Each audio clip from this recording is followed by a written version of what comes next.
Hello and welcome to this week's episode of the Edges and Sledges Cricket Podcast. And we have a fantastic collaboration this week. So it's also an episode of the Caribbean Cricket Podcast. I have with me Santokie from CCP. Santokie, it's great to be finally collaborating, isn't it? I know, right? Long awaited collaboration. You guys have been early supporters and followers of our podcast. So thank you for all your support over the years. And yeah, we've been waiting for West Indies and India to finally play a series, and it's happened. So we can get going with this collaboration. It's absolutely brilliant. So, for those of you listening to us on the CCP feed, Edges and Sledges is an Indian cricket podcast. We've been around for about 3.5 years. We've got over 200 episodes. We focus on Indian cricket and the IPL. And of course, the Caribbean Cricket Podcast, listened to by Michael Atherton, quoted on Sky Sports, the authoritative voice in West Indian cricket.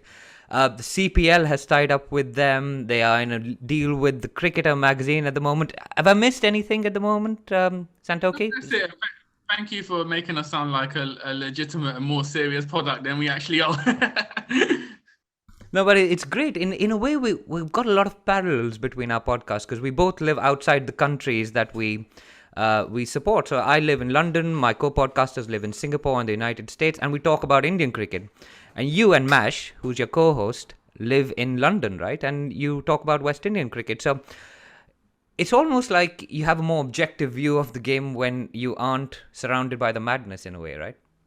Yeah, I guess it also works. As you say, me and Michelle, my co-host, we're both from London, South London. And it kind of, specifically for West Indies, it means that we haven't really got any sort of island bias. Obviously, I'm Guyanese, Michelle's Jamaican, but because we've both grown up in England, we've kind of got an objective view of West Indies. Whereas if you're actually from the Caribbean, if you're Guyanese or Trinidadian, you're obviously got a lot more bias. You want your countrymen to succeed. So that kind of gives us an advantage in terms of our views of West Indies cricket, which are sometimes popular and sometimes very unpopular in the region. Yeah, you guys have grown a great podcast. I think it's been amazing following you. It's been amazing watching the podcast grow, and it's really finally happening. The Edges and Sledges and Cricket Caribbean, the Caribbean Cricket Podcast collaboration. So I'm super excited. We've got 3 ODIs, 3 T20s coming up. We're going to talk about all of that. But first, Santokie, I want to ask you. West Indian cricketers, do they only perform in the 2 months before the mega IPL auction? Because there's a few cricketers that are coming through the ranks with the IPL auction coming up next month. Yeah, well, it is a common thread with West Indian cricket. As soon as an IPL draft is happening, coincidentally, we all seem to be playing in India right before an IPL draft. And players seem to step up. I mean, obviously, you can say that these players are excellent performers anyway, but you do feel it is in the back of their mind that, especially with the precedent that West Indian cricketers have set in terms of getting big money deals in the IPL, the next generation coming up will obviously have it in the back of their mind. And as you said, there's a few players in the West Indies squad, particularly in the ODIs and the T20s as well, but that comes after the draft. But in the ODIs, who I can imagine playing T20 style cricket in order to put their name forward in the IPL draft. Let's get straight into it then. So, what we want to do in this podcast is go through the 2 squads, figure out the performers that we think are going to be the stars. And so, let's start with the West Indies squad. So, who are you guys looking to win you the ODI series? Firstly, are you guys still interested in ODI cricket? Yeah, I think definitely we are. Funny enough, last year ODI was our stronger format. We won 3-0 comprehensively in Sri Lanka. We had a closely contested series with Australia. We didn't play much ODIs after that, but we did look settled. Whereas in the T20 and Test side, we've kind of been erratic recently. In the ODI side, we look settled. Unfortunately, we lost to Ireland, which has kind of caused a lot of chaos in the region. Obviously, Ireland traditionally viewed as minnows, whereas realistically, West Indies are closer to Ireland in terms of status at the moment in ODI cricket than they would be to the likes of an India. But yeah, I think for me, the most interesting selection in the ODI selection is the recall of Kimar Roach. So 33-year-old Kimar Roach. I'd kind of imagine he was a test specialist at this point. He has a lot of injuries. He's come into the twilight of his career. But he's been called up to fill in a void, which is essentially at the moment in white ball cricket, we don't have any strike bowlers who can take wickets. And that's been a massive, probably the biggest issue in our white ball cricket at the moment. In the Island series, we used Azari Joseph, who's kind of declined in the format recently, and Jason Holder as our strike bowlers. Now, anyone who knows Jason Holder will know he's not a strike bowler. He's someone who can maintain a good economy, but he's not someone who's going to take wickets in the power play. So our new selector, Desmond Haynes, is called Kimar Roach, and his objective is to take wickets in the first 10 overs, which has been a massive flaw in the West Indian side. Yeah, and it's a theme that runs through the Indian team as well. With the opening bowlers, we've had trouble. We haven't been taking wickets up front, so it has been a massive issue. But let's stick with the West Indian squad. So, interestingly, Kieron Pollard is the West Indian ODI captain as well. I'd sort of forgotten that Kieron plays ODI cricket, because I think of him and I think of Mumbai Indians and I think of West Indies T20. So, is it just trying to maintain consistency between the two formats? Just have a single white ball captain? Which is another theme that Indian cricket and West Indian cricket seem to be running in parallel with. Yeah, I think it was partly down to maintaining that consistency. And also there was an issue of we don't have any natural captains in the region. Obviously, Nicholas Pooran is being groomed as a long-term future captain. But in 2019, he was very young and he just made his way into the ODI squad. So Pollard, in a sense, was a veteran leader who they thought could gel both white ball sides. His kind of remit is to lead the team until the 2023 World Cup. And then he said he'll step down and hand it over to a Nicholas Pooran or a Shimron Hetmeyer if we ever return to the West Indies side. So I think they've just picked him up. As you said, he's synonymous with IPL, Mumbai Indians, T20 cricket, but he's got so much experience and tactically he's a great captain. So they put him in for those reasons, just to kind of guide a young set of players. Also, India has obviously got Rohit Sharma captaining officially for the first time in the ODI squad. So you're going to have it's going to be a Mumbai Indians club almost with these two white ball captains in a way, which will be interesting. We've had a lot of drama on the captaincy side, but which we've spoken about on our podcast at length, with Virat Kohli giving up or being made to give up all three formats in a way, with Rohit Sharma taking over at least two of those formats, and we don't know who our third captain is going to be as yet. But let's stick with Pollard. There was some chat in the press recently about him not getting on with one of the players, Odin Smith. What's gone on there? Because like the BCCI has sources said this and sources said that, it seems like the West Indies have a similar sort of non-official source of information. Yeah, so in Barbados, there's a popular radio show called Mason and Guest, led by Andrew Mason, who's a journalist who, as you said, has a lot of sources within the West Indies side. He often can reveal squad selections before it's officially announced and that kind of thing. A voice note was distributed on Wednesday, I believe, suggesting that there were issues between Kieron Pollard and Odin Smith, and it was leading to the West Indies Player Association, so like a players' union, having a meeting with Cricket West Indies, which was meant to be on Friday. It was cancelled, and apparently it's going to happen next week. The issue is Odin Smith is obviously an all-rounder in the side. He's probably one of the favourites to get an IPL draft in this West Indies side, to get an IPL deal in this West Indies side. However, in England, against England in the second T20, he did not bowl. And then in the third and fourth T20s, he wasn't selected at all. So supposedly he's not happy. He hasn't come out and said anything. But this is what the journalists and media in the region are suggesting at the moment. It was serious enough for Cricket West Indies to release an official statement dismissing the authenticity of the voice notes and the content. So we'll have to see what happens next week. Anything could happen. With West Indies cricket, there's always drama on a daily basis. So if I spoke to you this time next week, I'm sure a lot more would have happened as well. Very interesting. Let's just go through the squad now. Is there anyone you think is missing from this squad that you would have liked to see in? Obviously, Hetmeyer is still declared unfit, unable to meet the minimum standard. Obviously, we're Delhi Capitals fans as well. For those of you watching this on YouTube, I'm actually so excited. I'm wearing my jersey, but my Delhi Capitals jersey is there as well. And Hetty is like a big part of that over the last 3 or 4 years. So we're big fans of him. So apart from him, who's clearly missing out for fitness reasons, is anyone else you would have liked to see in there? Anyone big that you think is missing from the ODI squad? Yeah, I think the big player missing who's kind of critical for our ODI side is Evan Lewis. So obviously he caught COVID unfortunately over Christmas and he's still recovering from that. So he's missing, that was a major issue in terms of the Island series. We didn't have someone who could start a quick innings like Evan Lewis can. He's a world-class opener. And we've drafted in Brandon King, who's been doing well for the T20 side. We've drafted him into the ODI side. So I imagine it will be King and Shai Hope opening against you guys. But again, he hasn't played 50 over cricket in a while now. He's not in the mold of an Evan Lewis. He can't score at like 150 strike rate like an Evan Lewis can. So for me, opening, especially if we bat first, trying to set pace against an Indian bowling attack is going to be very hard without Evan Lewis.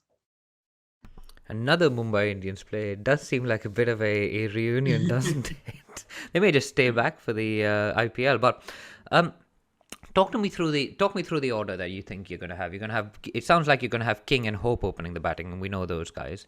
Who's batting 3? Because I see Darren Bravo's back in the mix. Do you like that selection? Yeah, I think Darren Bravo is a solid batsman. He's got a lot of experience. There's a lot of controversy at the moment over his inclusion in the T20 side, which is up for debate. But I think in the ODI side, it's perfectly suited to his game. Interestingly enough, though, we played Nicholas Pooran at 3 in the Island series, so it could be something we do there. Have Nicholas Pooran face more balls. Obviously, he's an electric batsman, but whether he's suited to the role of 3 and kind of playing that anchor role is up for debate again. Is Pooran the world's unluckiest bat? I've watched him get out to like crazy dismissals, like incredible catches, crazy runouts. Like, I don't know, he just seems really unlucky. But is it the way he plays that makes him look unlucky when he gets out? I don't know. Because I'm a big fan as well. I really enjoy watching him bat. I think recently he has had a lot of, as you said, unlucky dismissals, but he gives his wicket away a lot as well. He sort of slashes at stuff, swings at stuff. So it is his batting style. He's kind of like I don't know how you would describe it, 0 to 100 player. He's either everything's going his way and he's smashing sixes, or he's getting an unlucky dismissal. But he's someone long term. He's sort of like the bright light for West Indian cricket, and obviously Indian fans will know him from Punjab in the IPL. A player of a lot of talent, but you feel like he could do more. He's got a lot of potential, but he hasn't realised it all yet. Yeah, but he's still young though, so hopefully he will realise it soon. So it sounds like you've got Hope, King, Pooran, Bravo making up your top 4. Who's batting after that? So 5, 6, 7. Talk me through your all-rounders. Well, also we've drafted in Nkrumah Bonner, so he's one of the few players who's made a mark in Test cricket for us in the past year or so, averaging over 40. The issue with West Indies against Ireland was we lost a lot of cheap wickets, and we were down 4 or 5 wickets pretty quickly. So they've drafted in Nkrumah Bonner as well, similar to sort of shore up the order. Now, again, this raises questions as obviously we've got a lot of batters. Shamar Brooks as well, done well against Ireland. So he's in the frame as well. We've got Shamar Brooks, Nkrumah Bonner, Darren Bravo, all sort of anchor players, but you're wondering who's going to be able to accelerate the innings. It's sort of like a 90 squad, whereas if you want to score a 240, 250 total, it's a perfect squad. But if we're going to score above 300, who are sort of the players to take you? And that's where you kind of go further down the order and you're looking at the likes of a Kyron Pollard, Odin Smith, Romario Shepherd as well. Odin Smith and Romario Shepherd, they've been chosen as all-rounders, but with the bat, they've been explosive against Ireland. It's whether they can perform with the ball is another question. But with the bat, there's no doubt about it. They're sort of the players who we're hoping towards the tail end of the innings can accelerate. Didn't you have someone who scored 100 of 51 balls? Was it Powell, who recently scored a T20 100 of? But he's not in the ODI squad. No, so he's not really. He's sort of someone, again, similar to Pooran. He's not realised his potential. He's been talked about in West Indies for years now. 50 over cricket, he hasn't played it in a while, so it's no surprise he's not there. You'd imagine if he performed consistently in T20s, they would probably give him a chance to step up in the future series. But yeah, Powell's not got enough 50 over experience to make this squad. Interesting, but you've got Jason Holder. Yeah. So where does he bat? Because is he batting 8? Is that a bit too low for Jason Holder? Because he's definitely a better batsman.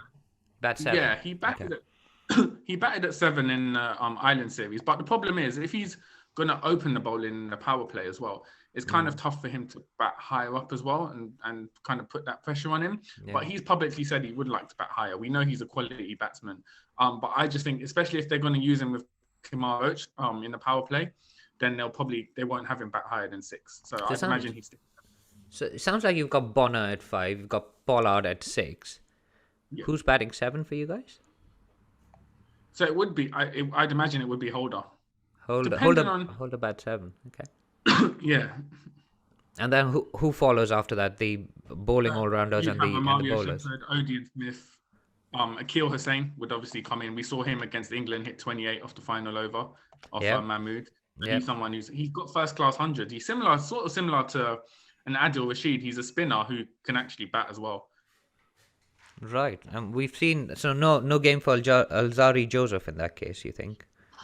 Yeah, I'd imagine it'd be a toss up between Joseph and Roach, but you'd imagine they wouldn't fly Roach out to India and not play him at his age and experience. But I'd go with Roach, and just because Joseph hasn't really performed as we'd expect as a strike bowler, so I can imagine him not playing. Obviously, another talking point, just to go back on players who are missing, Jayden Seales. We've obviously got Jayden Seales, who looks like a world-class bowler. He's only 20 years old. Test arena, he's been doing well. They picked him for the ODI series against Ireland, did not play him, to a lot of controversy, and they've not picked him for this tour because they want him to play red ball cricket. So a lot of fans are saying, why isn't Jayden Seales in this side? But for me, for his development, I'd rather see him play sort of regional games, red ball cricket, and try and make the test side in March against England. Very interesting. So who's going to be your strike spinner? Because you're playing in India, you're going to need some spinners. Who are you going? Because you've got the quicks, you've got Holder, you've got Roach, you've got maybe Joseph, you've got Odin Smith who can bowl some seam as well. Who's going to bowl your spin? You know what? You've just reminded me, because he didn't play in the Island series, so shockingly he slipped my mind. We've got Fabian Allen as well, so Fabian Allen will need to fit into the side as well. Another Punjab player, right? Yeah, exactly. So Fabian Allen as well is going to have to fit in. So it'd be interesting to see how they fit in. I'd imagine Allen would come in for a Shepherd or Odin Smith in that all-rounder spot, because he can spin as well. So we'll have Akil Hussain as our strike bowler and Fabian Allen as the support.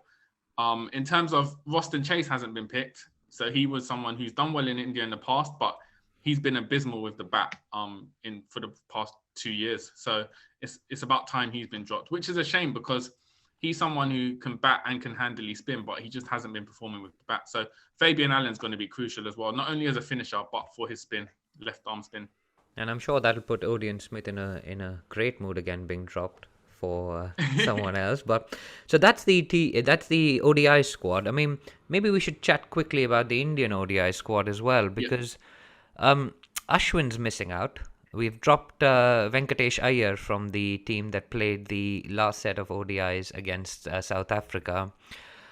We brought in Avesh Khan. We've brought in Deepak Hooda, who's the all-rounder. Prasad Krishna, Ravi Bishnoi plays. I'm actually really glad to see Washington Sundar back in, which is he's replaced Ashwin, who's injured apparently and will be back for the Sri Lanka games. But I think that will make the batting a bit stronger with while making the bowling a bit tighter, because they're different bowlers. Ashwin's more attacking, while Washington Sundar's a bit more defensive in a way. But the issue is going to be interesting. We haven't got Bumrah playing, which is, I think, going to be another issue, because we have, I think, and I mentioned this on the last week's podcast, and I think the West Indies are better than India at this, and it's to do with power play wickets. India have the worst stats when it comes to power play wickets. We've got the worst average and the worst strike rate since the 2019 World Cup. It is a shocking stat for a team that prides itself on being an ODI powerhouse. So I think what we're going to struggle with is striking early and striking in the power play. And I think from the sounds of it, the West Indies have had similar issues, right? Yeah. And we've dropped Bhuvaneshwar Kumar, who played the last set of games. We've got Siraj, we've got Deepak Chahar. Deepak can swing the ball with the new ball, so he's sort of like for like Bhuvi at his best replacement, and he can bat. He's batted really well in the last 2 games, so that's a good selection for me. So Deepak Chahar for Bhuvaneshwar Kumar. Siraj will probably come in for Bumrah, I think. And Ashwin will be replaced by Washington Sundar, which is great, because I think Washi is going to be an important player for us going forward. Where do you see the weaknesses in this Indian side? Because obviously Rohit Sharma's come back, which is a big return. but he's suddenly fit as the IPL approaches as well, which is one of my annoyances because he's missed the entirety of this disastrous South African tour for whatever injury reasons. But he's going to be captaining for the first time. Where do you see the issues with the Indian team? Because I know we've talked at length about the issues with the way we play ODI cricket, but I'd be very interested to get the opposition's perspective on this. I think it's what you similar to West Indies. I think you've got a lot of all rounders, but in terms of strike bowlers, that's obviously where you're lacking. However, I do think the strike bowlers you do have, like a Siraj, is better than what West Indies can offer at the moment. And for me, just looking at the batting lineup, Rohit Sharma, KL Rahul, Kohli, who's gonna want to have a point to prove. A lot of people have been talking about his lack of century. No better side to do it again against West Indies, who he seems to like in ODI cricket, scoring centuries against. And then you've got Rishabh Pant. So for me, it's a side who, if they bat first, they're going to put up over 300, no doubt about it. And West Indies are going to struggle. But again, on the same side, we saw it. When did we last tour you guys? 2019, 2018? We had a really good series where Shai Hope performed. Was that the Kesrick Williams series? Because we interviewed him just after he got sledged by Kohli, which is great. So I guess it was similar issues there. West Indies were able to put up big scores in the ODIs, similar because of the lack of strike bowling. So I think that is a main issue for the Indian side, but still overwhelming favourites for me just because of the sheer quality of your top order batting lineup. And the really interesting thing for me is the return of Kuldeep Yadav.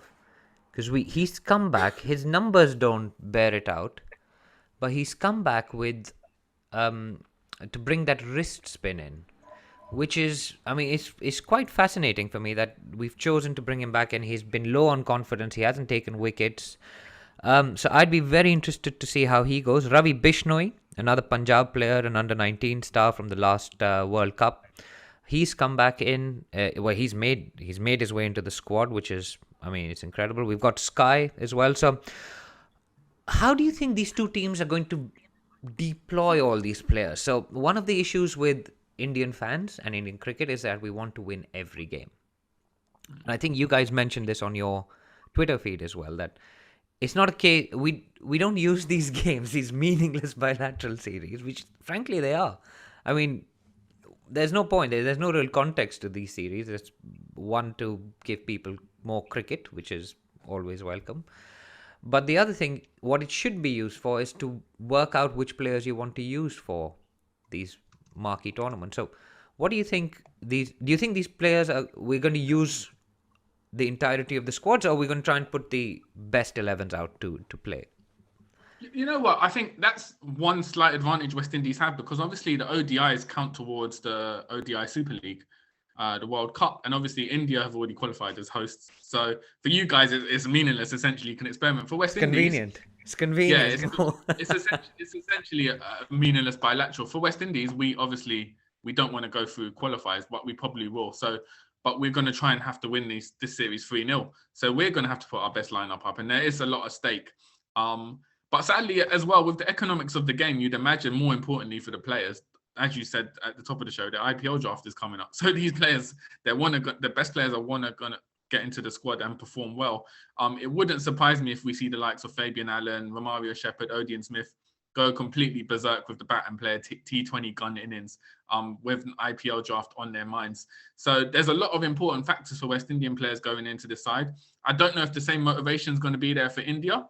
You mentioned a few players who want to make a mark and cement their place in the side. So that could be something that tilts it towards West Indian favour, just what's at stake for both sides in this series. Very interesting. Do you think Kohli is going to get his 71st international 100 in this series? Well, we tweeted out of his last 8 ODI centuries, 5 have come against West Indies. So it would not surprise me. He's obviously got a point to prove, losing the captaincy. Not his idea. So he's obviously got a point to prove him. And what better way to do it, I guess, with Rohit Sharma returning and his debut as captain for Kohli to sort of steal the headlines with a massive century. We're massive Kohli fans. We're obviously Rohit fans as well, but we're massive Kohli fans, and it's been a hard few weeks for us. But interestingly, we've got a question. We put a question out on Twitter. We put a call for questions out on Twitter, and we got a very interesting question from Rajav Sharma _Sharma, who asks, how does the CCP which is you guys, the Caribbean Cricket Podcast, compare and think about Kohli's legacy and team structure as compared to Sir Clive Lloyd's. Wow, that is a question and a half, isn't it? I'm just going to go on mute now. I'm going to listen to this. I'm going to need about an hour thesis on this one. I think, you know what? I think Kohli and Lloyd are both captains who have essentially managed to mold a whole team, a whole generation of their national team in their image. Clive Lloyd was someone who, 1976, we famously lost a series against India where they'd done a world record chase at the time. I think it was 403, and we deployed 3 spinners. Clive Lloyd said after that, listen, I'm just going to build this team on pace bowling, aggressive. We're going to scare teams. And that kind of heralded the famous glory era of West Indian cricket for the next 15 years. Kohli's done a similar thing. He's kind of built an Indian side in his image. Traditionally, I mean, when I've seen India, looking at it from a neutral perspective, when I've seen India play in Australia the past 2 series away, they were very sort of aggressive and upfront in Australian faces. And this is something which traditionally I'd never seen in Indian sides. And that's Kohli sort of illuminated the side he molded it in his personality and kind of developed it. You can see this India side and say, this is a Kohli team. And that's sort of similar to what Clive Lloyd done. He sort of took a West Indian side who was struggling in the 60s and early 70s, molded it in his personality style, and they all sort of looked up to him and they would basically do anything for him, similar to the players under Kohli's leadership. So for me, Kohli has always been a world-class leader, just the way he's managed to galvanize India. And most importantly, from my perspective, he's made Test cricket feel important in India from an Indian perspective. He's someone who you can tell loves, prioritizes Test cricket. And that's sort of filtered through. You feel like Test cricket is the pinnacle in India at the moment, which hasn't necessarily been the case 10, 15 years ago. So for me, just the way he's sort of improved the game as well, and perceptions of Test cricket has been for me one of the benefits of his style as a leader. That's a great answer. I don't think there's anything to add to that. On that note, we're going to go into a very short break, and we will continue with this fascinating conversation, and we'll talk all about T20s and all that good fun after this break. So don't go anywhere. This is the Edges and Sledges Cricket Podcast, collaborating with the Caribbean Cricket Podcast. Hey everybody, it's been another great week on the IVM Podcast Network. On Storytellers and Storysellers, Vineet talks to founders Dinesh and Vivek about the path-breaking changes their AR edugaming startup Play Shifu has brought about. On Think Fast, Varun and Suchita talk to communications consultant Karthik Srinivasan. He shares his insights on brand stories, woke culture, and regional content. On Cyrus Says, a cock and bull episode with ex-producers Naveen Narona and Abbas Momin. Cyrus asks if they ever participated in a fancy dress competition. On All Things Policy, the Takshashila Institute folks discuss the importance of digital equity in achieving true progress.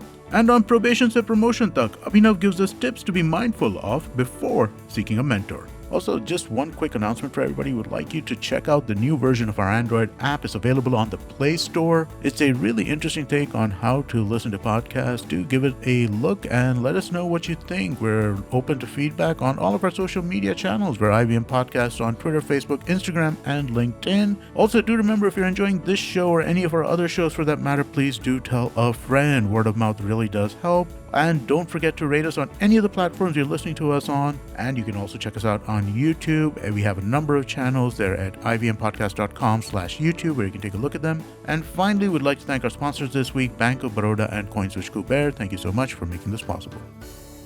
Welcome back from that break, and you're still listening to this fantastic collab between Edges and Sledges and the Caribbean Cricket Podcast. I'm in conversation with Santokie, and we are now going to move on to the T20 squads, because how many World Cups have you guys won in the T20 arena? Definitely more than India. So we've won 2, so 2012 and 2016. Yep. So, and we've won only 1. We've won 2 World Cups in the ODI arena, so I think that puts you at par with us, because you won 75 and 79. We won 1 Champions Trophy, and you guys have won 1 Champions Trophy as well. So the 2016 World Cup actually put you ahead of us in terms of sort of ICC trophies overall, didn't it? And it came at the Wankhede, kicking us out, chasing 192, if I'm not wrong, with under Russell finishing things off in style. Yeah. I do remember. It was a great match. Lendl Simmons caught off a no ball of Ashwin. Yeah, which was remarkable because he'd flown in specifically for that semi-final and had a back injury, and he just played an unbelievable innings to sort of take it. Yeah, and he seems to do that for the Mumbai Indians as well, because I seem to remember him replacing late on in the IPL a number of times and just getting off a plane and starting to score runs. But let's talk about the squads and how it's going to go. So obviously the last T20 World Cup hasn't gone well, didn't go well for either of our teams. I think the West Indies were bowled out for 54 against England or something like 64, 55, 6, something like that. Obviously just blanked it. India, of course, went out as well in the preliminary stages like the West Indies, losing to New Zealand and Pakistan. But we play two very different forms of T20 cricket almost. India played T20 cricket as an extension of ODI cricket. And the teams are very similar. The squads are very similar. We don't have specialist teams. The West Indies, on the other hand, play T20 cricket like it's a beer match after the real game's over. And it's just smash everything out of the park. So, obviously it's been really successful when it's worked. But do you expect them to continue to play cricket in that way? At the T20 format, that is. To be honest, I don't know if we have the caliber of players to sort of play that way. It's funny we mentioned Clive Lloyd earlier on the show. The T20, we sort of had a golden generation similar to Clive Lloyd's Test generation, whereas we had basically once-in-a-lifetime players, Chris Gale, Dwayne Bravo, Sunil Narayan, Kieran Pollard, Andre Russell, who have sort of defined T20 cricket as it is for the past 15 years. And they're sort of, you can't easily replace them, even if it's possible to replace them at all. So we've sort of gradually lost all of them. Obviously, only Kieran Pollard's the last kind of remaining player consistently in the side. And he's 34. He's not at his peak at the moment. So it's whether we can get players to replace that. At the moment, it doesn't look like we have the sort of players who can just, as you said, play chaotic T20 cricket. Our tactics in T20 cricket have always been, don't worry about dot balls, just make sure you get boundaries, at least hit 2 boundaries per over. And it was successful up to a point. The World Cup came at a crucial time for us because obviously the pandemic postponed it by a year. It meant the likes of DJ Bravo were just 1 year older and they sort of couldn't pull it off again. And also as well, the fact it moved from India to the UAE. UAE is sort of the hardest place in the world to hit boundaries just because of the size of the pitches. So percentage wise, it's very hard to hit boundaries. And so we were still trying to play that game, hitting boundaries on a pitch, which it didn't really suit that style. So a lot of factors came together and we sort of crashed and burned in the World Cup. At the moment, we're trying to rebuild with a young squad. However, the problem is there's a World Cup in 9 months. So we don't have much time to sort of rebuild. We're sort of relying on the likes of a Nicholas Pooran to kind of step up in the format. But for me, West Indies, whereas this time last year, I would say we were sort of favourites for the World Cup based on the names we had. This year, you feel like in Australia, it's not going to be a successful campaign just because of the inexperience we have and lack of quality throughout this side. Interesting. But you do have Sheldon Cottrell coming back in. Roston Chase keeps his spot in the T20 side. What do you make of that? Because he isn't in the ODI squad, right? Yeah, and he hasn't. He's not been playing in the England series, but you can imagine he's essentially been picked because of the conditions in India. If we need spin, he's someone who can bowl 4 overs a spin, and we might not necessarily need to rely on his batting, which, as I mentioned earlier, has been weak at the moment. So for me, they picked him as sort of an insurance policy in case we do need that third spinner after Akil Hussain and Fabian Allen. And where's Dre Russ? Is he injured? Have his knees given up? What's the story with him? Dre Russ does what he wants. So Dre Russ essentially, since the World Cup, he said he didn't want to tour Pakistan, but he showed up in the Big Bash League, I think for Sydney Sixers. And then at the moment, he's playing in the Bangladesh Premier League. So it seems like we have an agreement with him, whereas he can sort of play franchise cricket as per. And then when we do want him, he will come back. But you could argue he sort of earned that with his reputation and kind of the years he's played for West Indies cricket. A lot of fans aren't happy about it, but for me, if he's playing franchise cricket, he's still developing skills and he'll know exactly what he needs to do come a World Cup. So I'd imagine he'll play at the World Cup and that will probably be his swan song for West Indies cricket. But I'd be very surprised if we see him in sort of bilateral T20s before that. And sorry, I haven't followed this as closely as probably I should have, but where's the universe boss? Has he retired? Is he still playing? Is he still out there? Because I don't know. Is he finally, because is is he going to come back? 41, 42? You know what? So he's 42, 43 in September. With the universe boss, you can never say never. So after the World Cup, he sort of done a farewell, which suggested it was his last game, but then he refused to officially confirm his retirement. We were meant to play a T20 match against Ireland, which was supposedly Chris Gale's farewell game in front of his home fans at Sabina Park in Jamaica. There was a lot of backlash about that. The famous commentator like Fazir Mahmood basically came out and said, we can't give players farewell games. It's unacceptable. And there was a lot of backlash. So it seemed like Cricket West Indies backtracked from giving Chris Gale an official retirement game. So at the moment, he's in limbo. He started off a typical universe boss. He started off a T-shirt brand called I'm Not Going Anywhere, which could suggest, which might suggest his career path. But at the moment, it's strange. It's accepted that he has retired, but he officially hasn't said anything. So you never know with Chris Gale what's going to happen. But me personally, I don't think we'll see him back in West Indies colours. Interesting. Any other stars you want to pick out from this T20 squad? You've got, we obviously talked about Nicholas Pooran, Fabian Allen, Darren Bravo, controversial, Rossin Chase, slightly controversial, Sheldon Cottrell, nice left arm, but it's taken to the cleaners from what I remember by Tewatia, because he was the bowler in that 30-run over, wasn't he? Yeah, he was, yeah. Dominic Drakes, what do we know about him? So Dominic Drakes is, he was with the successful, he scored the winning runs in the CPL for St. Kitts and Nevis Patriots. His father, Vaspert Drakes, used to play for West Indies. He's an all-rounder. Oh, I remember Vaspert Drakes. He's a bowler, wasn't he? Yeah. All-rounder. So he's got cricket lineage. He's someone who, going forward after the World Cup, I think he's someone who will see central to the side. A talented all-rounder. I think he hasn't got that experience at the moment, so we'll use him sporadically. But he's someone to keep an eye out for. He got a deal with Chennai Super Kings last year in the IPL for the playoffs. After he'd been a net bowler throughout that series. So he's someone who definitely franchises around the world are going to keep an eye on. If Chennai did sign him last year for the IPL, it wouldn't surprise me if a franchise came in for him this time in the IPL draft. So he's someone to look out for. Obviously, Rovman Powell, that blistering century against England, he's sort of thrown his name into the hat as a starter now for the side. So, but again, he's very inconsistent. So what we want to see from him is consistent runs. And at the top of the order, I think Carl Mayers came in for the fourth T20 against England, scored a very nice 40 off 24 balls or something. So he's someone who's thrown his name into the mix as a potential opener alongside Evan Lewis. At the moment, you've got Brandon King, Carl Mayers and Shai Hope sort of fighting it out to see who will partner Evan Lewis as a permanent opener in the side. Carl Mayers, interestingly enough, he learned his craft as an opener in the Norway Premier League. He averaged 106 when he went out there about 2 years ago.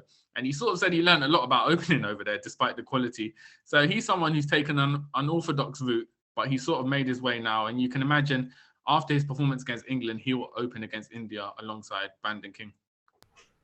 Very good. So I think that's about all on the West Indian squad. Is there anything else you want to add before we move to the Indian squad, which looks quite similar to the ODI squad? No, I think as with the ODIs, I think you guys are our favourites, but I think with the T20 format, you never know what's going to happen. All it takes is one player to sort of perform amazingly and the match has swung. So the T20s for me are going to be more closely contested than the ODIs between the sides. And I think you guys have got people who bat all the way to 11. I mean, Hussain taking 28 of the last over and you lost by just one run, right? I mean, it's a bit insane for that sort of batting depth when you've got a team, was it 8 or 9 down? I can't even remember. It was a crazy finish to that game. Yeah. Completely nuts. But let's just go through the Indian squad. Rohit Sharma, obviously, is going to make his way back, captaining the T20 squad, most successful IPL captain in the history, yada, yada, yada.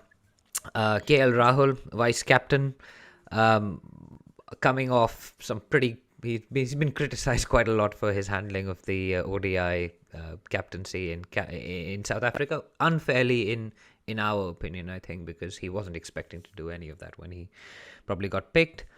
Yuzvendra Chahal, stays in the squad. No Kuldeep, so he's basically the swap for Kuldeep in that squad. Avesh Khan is in both squads. Delhi Capitals player, did really well the last IPL. Deepak Chahar, of course, we've already spoken about him. Ishan Kishan, another Mumbai Indians player. What do you make of him? Have you followed his career so far? Yeah, I find him quite an amusing character, only because I remember watching the Mumbai Indians documentary on Netflix, and he sort of had an addiction to PlayStation. He was playing at like 3 a.m, and he said I can't stop playing, which I found hilarious. But he's an explosive player. I don't think he's got the consistency from what I've seen, but he's definitely someone who, if he can follow the right trajectory and build up on his potential, then he'll definitely be a world-class player for India going forward.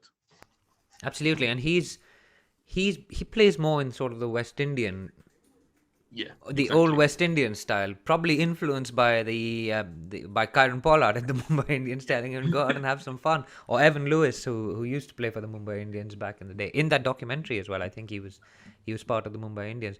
But Ishan Kishan, I think, is one that we need to watch for the future. He had a really good IPL in 2020. I think he scored a lot of runs. He averaged over 50. Didn't have as good an IPL in 2021, which was one of the reasons the Mumbai Indians didn't do so well. But I think him along with Rishabh Pant, they are the future. They're 23, 24 years old. And we need to really invest in these guys, give them a game. We brought him in for one game against New Zealand in the last T20 World Cup. And then he opened the batting with Rahul and we dropped him again. Which was, I mean, it wasn't great. Shreyas Iyer, another player who's done decently well. He's an ODI player as well. Venkatesh Iyer stays in the squad for the T20 games, which I think is looking forward to the Australia World Cup, because you need bowling all-rounders, seam bowling all-rounders, and Venki Iyer can hit long ball. He plays for KKR, open the batting for them, and also chip in with those 3 or 4 overs. Kohli, of course, class. Bhuvi stays in the T20 squad, which is a bit weird. Maybe they think that he can manage 4 overs instead of 10. Frankly, I found that a bit odd. Siraj stays in, Pant stays in, Akshar Patel comes in, Harshal Patel comes in. So rewarding IPL performance. Harshal Patel was the purple cap winner, the highest wicket taker. Ravi Bishnoi is in here as well, and Shardul Thakur, Washington Sundar, and Surya Kumar Yadav. So what I really hope they do is, because you've got 3 T20s, that they change the squad around and they give everyone a game. What I don't want is to see the 11 being the same throughout. And if you need to rest players, and we've talked about this on our show, what I'd like to see is for them to play replacements in the right spot. So if Kohli is being rested, you play Sky in his spot because he's a number 3 batter. And if you basically play them in the right positions, because the issue with Indian T20 cricket is everyone opens the batting. We don't have players down the order like a Hardik Pandya who comes in and smashes it, or a Dre Russ at his peak. He knew he would be batting 5 or 6, so he molded his game in that way. Instead, what we have is a batting order that's full of people who open the batting, like to bat in the power play. Rohit Sharma, Virat Kohli, KL Rahul, Ishan Kishan, Surya Kumar Yadav bats 3 as well. I mean, Shreyas Iyer bats 3 or 4 as well. Rishabh Pant bats 4 as well. What we really want are people who can bat 5, 6, 7. Right? And I think that is the biggest weakness that Indian T20 cricket has, which is the strength that West Indian cricket had back in the day as well, where you had Darren Sammy, you had DJ Bravo, you had Dre Russ, you had Carlos Brathwaite, you had Jason Holder. All of those players, when you look at them, they're all kind of similar. They're seam bowling all-rounders, right? But they all bring something different. And that multi-dimensional skill that the West Indies brought, and I know you say it's a golden generation, but what we seem to have at India is like a lot of very good people at a single skill. So you're either very good at bowling or you're very good at batting. And within batting, you're very good at batting up the order, which makes it very top-heavy. So I think those are the issues that the Indian T20 squad needs to sort out for itself. I need to ask though, because this is a player who matches the criteria, and we've been talking all episode about it being a Mumbai Indians family reunion for this series. What's happening with Hardik Pandya? What's his sort of status at the moment? I think he's about to have his second child, so he's been quite busy. He's also captain of one of the new IPL franchises. which is the Ahmedabad franchise. But I think he's still injured, if I'm not wrong. I think because he's actually one of the players that could bring that big hitting down the order. He's one of the biggest hitters in India. So what we are also missing Jadeja, who's injured as well. So Akshar Patel will fill in for him to some extent. Washington Sundar will fill in for him to some extent, but we are missing that big hitter at 5 or 6, and Pandya usually would bring that.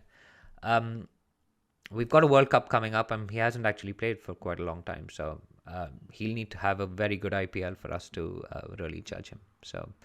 And what are your realistic expectations for India at the World Cup, bearing in mind it's going to be in Australian conditions? How confident are you at the moment?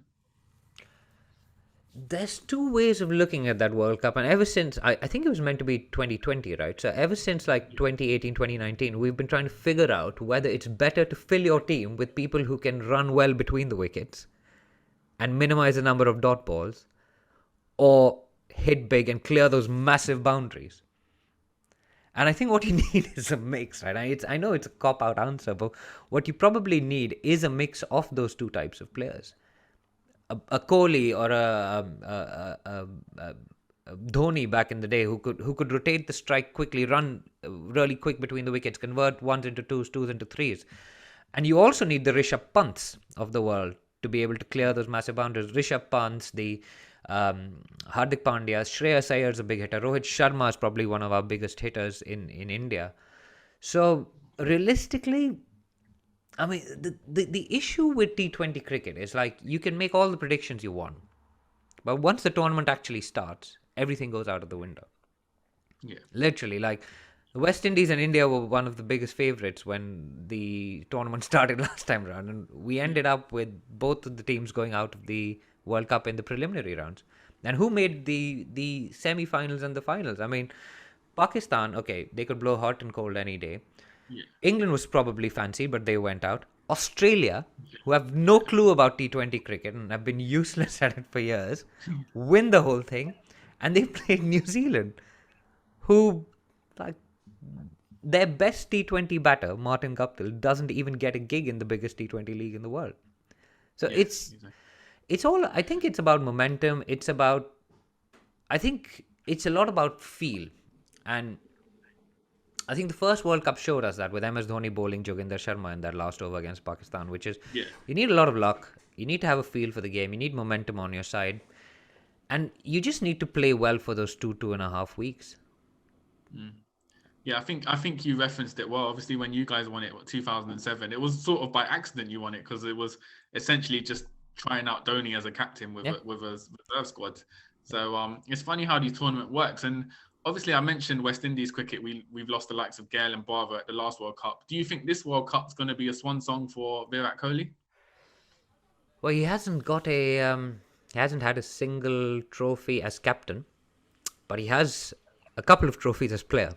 So he's won the World Cup in 2011 with India. He's won the Champions Trophy in 2013 with India.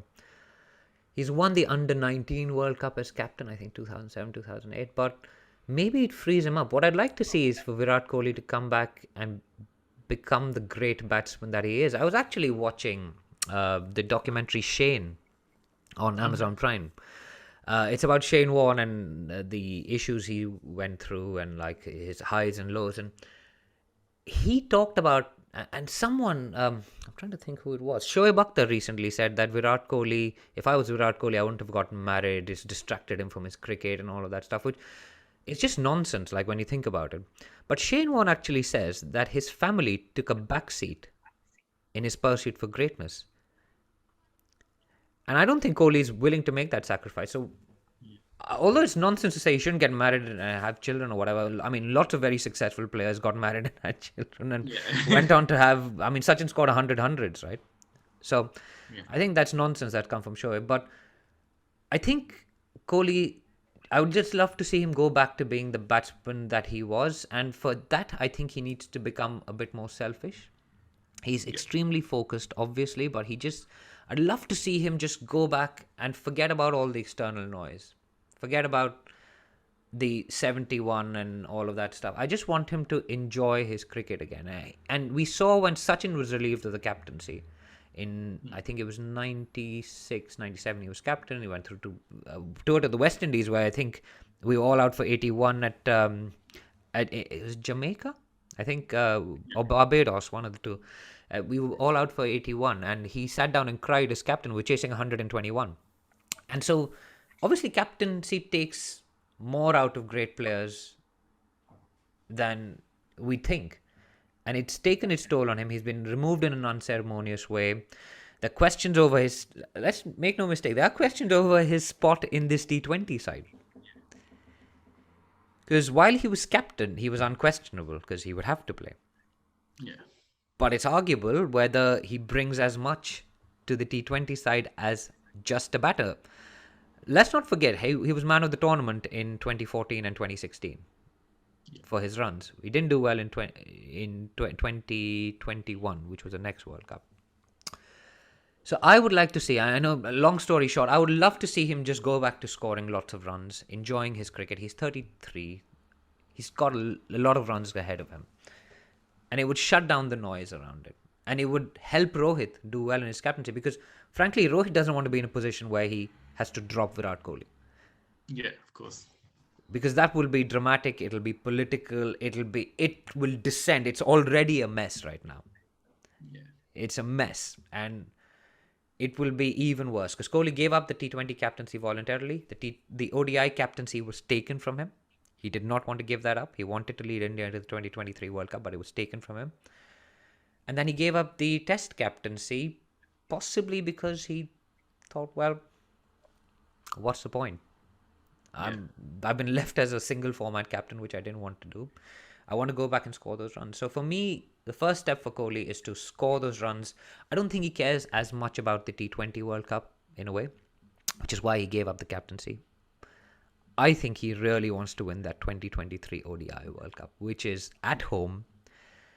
He's going to be 34. He's probably got one more World Cup in him after that, but I think he wants to win that World Cup. He's already a World Cup winner, but he was young when he won it, and that was more about Sachin and winning it for him, and they carried him on his shoulders and all of that stuff. And I would love to see Kohli go out in the same way, because frankly, for this guy to have... Sorry, this has become a Kohli show. Because huge fan. He goes over the top. Let's not make any mistake. He goes over the top. He's passionate. And again, it's like what Warren said in his documentary. I went over the top. But at the end of the day, when we crossed the line, it was all good fun. And we see that with Kohli. He's like a split personality. He's almost like he's completely off the charts when he's screaming into stump mics, abusing the opponents, sledging Kesrick Williams. It's crazy. It's something like we've never seen before, but it's box office. But once he's off the field, you can see he was shaking hands with Dean Elgar. He gave, when we lost to Pakistan in the T20 World Cup, he gave Babar Azam a hug and Rizwan a hug. And you can see it's white line fever for that kind of guy. So I'd love to see him. I really wish him the best. I wish Rohit the best as well. I mean, we're fans of Indian cricket and we want to see them do well. So they will obviously need to work together for that to happen. Yeah. I think from my perspective, I think the reason why Kohli behaves like that on the pitch in terms of his captaincy, as you said, upfront aggression, is because he's the same age as me, and we grew up with Australia dominating through that aggression. You know, McGrath fighting Ronnie Sarwan on the pitch, Vicky Ponting just being upfront in people's faces. So for our generation, that's the mold template for how you have a successful team and captaincy. And I think Kohli's slightly taken a leaf out of the Australian textbook, which sort of links in with you talking about sort of Shane Warne and being in the zone and everything like that. Absolutely. And we've said it before on our show, Kohli's the most Australian of them all at the moment. And he's our generation, as what you said. So I'm 36, he's 33. We've watched like Warne, McGrath, Gillespie, Damon Fleming, Brett Lee, Ricky Ponting, Adam Gilchrist. These guys, Steve Waugh, dominating. Not just on the pitch, but through words, through actions, through aggression, often over the top as well. McGrath was out of line a number of times, and he got it for it. You saw his run-ins with Brian Lara, Ram Naresh Sarwan, as you pointed out. Edo Brandes has a superb line against him as well, which I'm not sure we can say on a family-friendly show. But if you search for Edo Brandes and McGrath, you'll find out what he said. But Yeah, and that's why they love him in Australia. He was a pantomime villain when he started. He's flipped the crowd at the SCG, I think, as well. But when you score 400s in 4 test matches, and then you win back-to-back series there, for the first time ever, he led the Indian team in 2018 to victory, the first time ever, against Australia. First Asian team to win a test series in Australia. I mean, it was... And you saw all the drama and hype around him, and they love him there. And some of his best innings have come against Australia, including the T20 World Cup. But yeah, really looking forward to the India-West Indies series as well. It's more friendly because they obviously know each other from the IPL. It's more chilled, and there will be drama. There will be lots of stuff that comes out of it as well, I'm sure. But it'll be in good humor. It'll be hard cricket. But I think everyone will have a laugh at the end of the day. Definitely, and I'm just hoping Kohli doesn't start scoring the runs against West Indies. He can do it after this series, but not against West Indies. Well, we just want him to score 800 and get that 71st monkey off his back, because I think there's a few Twitter accounts that are counting the number of days since Kohli scored 100, and it's now been a long time. Of course, we had a COVID break and stuff in the middle. Anyway, Santokie, it has been an absolute pleasure speaking to you. For those of you who haven't followed the Caribbean Cricket Podcast, where can they find you? Yep, so just Caribbean Cricket Pod on Twitter, we're on Instagram, YouTube, we got all our visual content on there. So just search us, find us, follow us, and yeah, thank you guys for having us on. As we said, it's been long awaited. It's definitely lived up to the hype. Had a good discussion about this, and hopefully we can catch up after the series to kind of review what went down. Absolutely. Santokie, thank you so much for making the time. Of course, we are Edges and Sledges. We are at the rate one tip, one hand. And I think I gave away my age by saying at the rate of. So at one tip, one hand. We're on Twitter, Facebook, Instagram. We're on Spotify. Spotify have ratings now. So rate us. Rate the Caribbean Cricket Podcast. Go to Apple. Give us a review. And yes, we will be back next week on our show talking all about the ODI that would have taken place. We'll be talking about the Under-19 World Cup, where India have made it through to the semi-finals as we record. I don't think the West Indies have made it, so unlucky there, guys. But in the Indian Under-19 boys have avenged the loss in 2020 to Bangladesh and also beaten South Africa. So there's a little bit for Indian fans to smile about. There was also a great game in the Women's Ashes, which ended in a draw with 1 wicket still standing. England scoring the highest ever score in a 4th innings of a women's test match. And any other cricket, the PSL is on, so that's been pretty fun to watch recently. You've got one more game coming up, Santokie against England. So we're recording this on the Sunday. So where do you think that series against England is going to end up? Come on, let's have your, because by the time this releases, the series will be over. So who are you backing to win that last one? It's 2-all at the moment. So it's 2-2 at the moment. The momentum seems to be with England, but I think West Indies, we always play at our best when there's something on the line, and nothing bigger for us than a series win against England in Barbados, which has sort of felt like an away match for West Indies because of the amount of Barmy Army England fans in the stadium. So I think the fact that it's a series decider, West Indies will step up and we'll take it 3-2. There you have it, guys. This was the Edges and Sledges Cricket Podcast, collaborating with a fantastic Caribbean Cricket Podcast. Enjoy, stay safe, and take care, guys. We'll see you next week. IVM